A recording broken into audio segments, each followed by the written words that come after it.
Well, hello, I'm back at it again. This is episode 101. So I guess that's a bit of a milestone that I had the 100th installment of critical weight theory. And today I'm going to kind of get back into a familiar theme here, talking about how the system is not quite working the way it should and not delivering nearly enough for the people. We know a lot of what needs to be done, and we need people effective at doing it, right?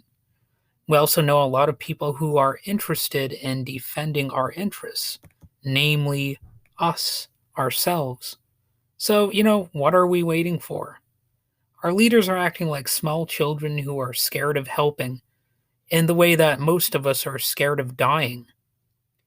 If we're to solve the problems that confront us, we must grow up and throw out the small children in charge electorally. I'm not one of those, Republican fearmongers who's like, we got to use the Second Amendment rights to make the changes that we want. No, I'm not doing that. I'm saying electorally.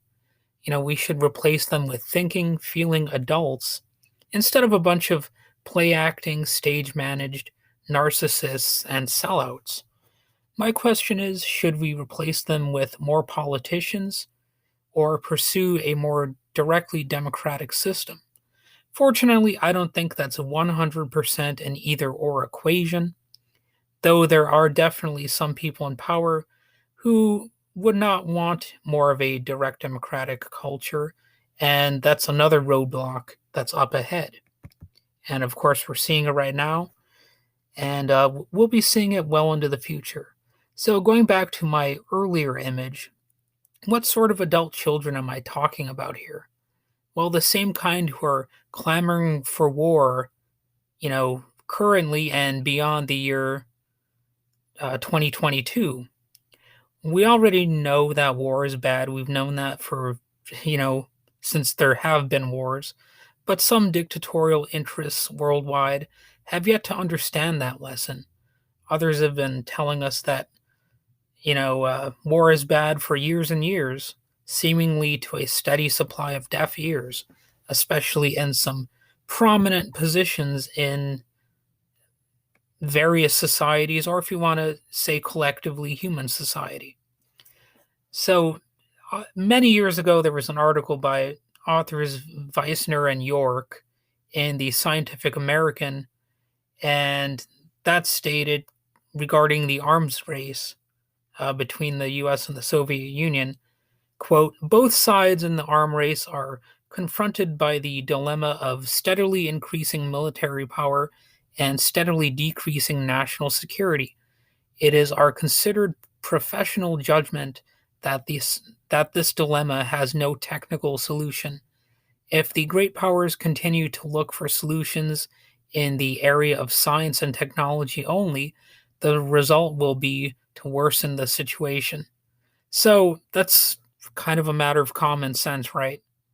But I bet that was considered sort of a controversial thing to say, just like so many basic common sense rooted things are.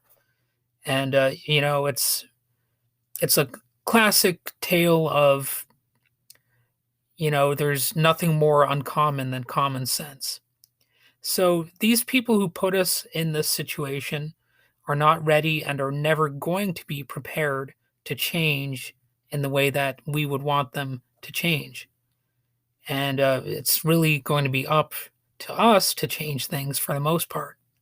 The only change many of these people will understand is what impacts their own destructive power and how they can best attain more for themselves and their own chosen, moneyed allies. Increasingly, anything else is coincidental or part of a re election method. Now, I won't take it so far as to say no politician has even the slightest bit of genuine character and concern, because I don't think that's true. But I think you know as well as I that those are the exceptions to the rule. A lot of people are really just slimy, sleazy, play acting people who pander to get elected and really are more into the attainment of power and selling out.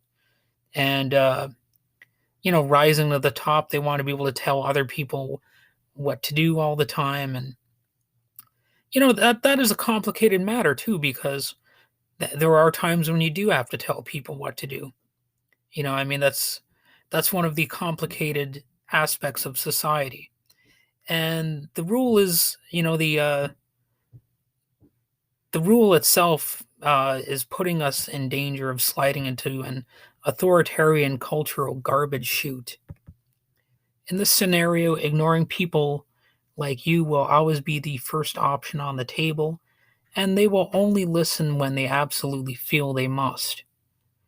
To the extent we find it necessary to engage in electoral politics, I think we must put in place people with the character to stand for what is right while keeping in mind our collective goals and maintaining a culture of civility in a contest where it is necessary.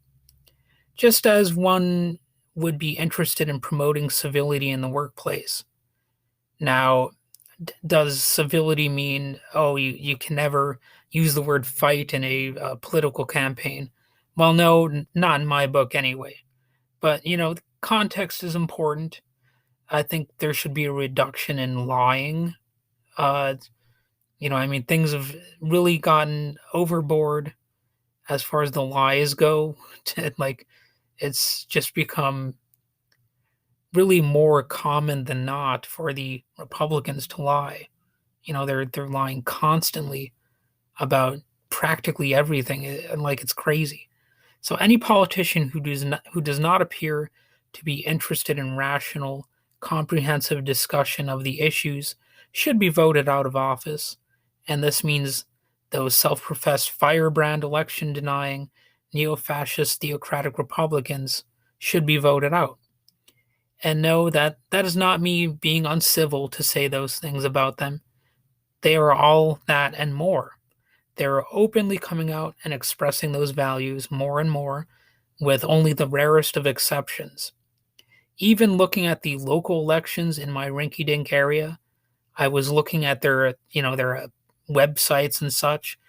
The Republicans locally overwhelmingly express theocratic values on their websites as if they want to turn government into some endless church service. Well, that's not how secular government works.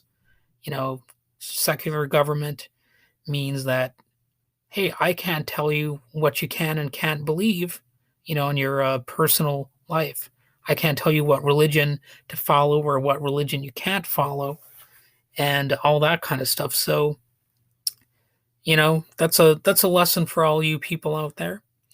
For what it's worth, I don't think America, or what we might generally call our human community, lost its way to power. I think we had power and used it. We just didn't use it wisely. We were so focused on the high end of things, the big money interests, that we ignored the needs of ordinary residents. We elevated some, but overlooked the unspoken, low wage needs of the average American. Well, maybe it's wrong to say they're unspoken, because people do know what a lot of them are, but a lot of people just are not listening, or they're not, paying enough attention to that stuff. And even in the entertainment industry, I would say we elevated our arts and technology, but we dismissed the average wage jobs that support them. As a result, we abandoned what made us unique as jobs became less likely to support people, and as people grew increasingly dissatisfied over time, which is why there is a high quit rate right now, because there is almost a silent, naturally occurring general strike going on in some places. Even locally. Yet again, I can point out some local stuff going on. There's plenty of job opening opportunities there, but some people just aren't doing that. Currently, we are stumbling into the future at best, and our grip on things is very tenuous. It pays to take the good with the bad. I don't want to just be a pessimist, but the good looks too scarce these days.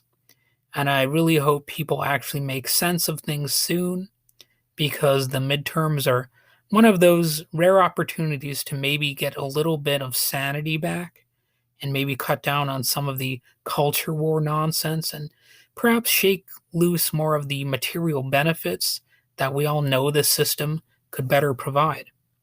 So that's basically all I have to say on that right now. I don't want to come across as too pessimistic, but uh, at best, I could be cautiously optimistic about some things in some ways. So, yeah, hang on.